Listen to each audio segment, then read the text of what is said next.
Guys, ayan, mag-overload tayo ng pansit. May kikiam, ayan. Atay ang ating halo, atay balon-balonan. May kunting laman din yan ng pork, guys. Sinaluan ko. Ayan. Lagay na natin yung pansit. Binabad ko na siya sa tubig para hindi siya gaanong sa tubig, guys. Maganda ibabad para malambot na pati yung pansit. Madali na lang siya lutuin. Hintayin natin yung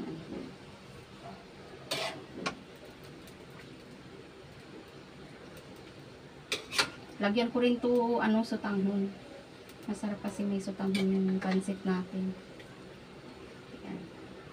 Lagyan natin maya yung sutanghon at gulay.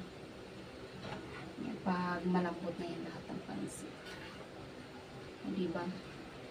Overload to ang kasi pag yung atay balon-balonan, marami kasi yun pag hiwa nating maliit. Halagang ba yun?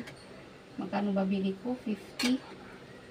Ayan, halagang 50 lang na atay balon-balonan. Ilang minutes na ba? Ha? 117.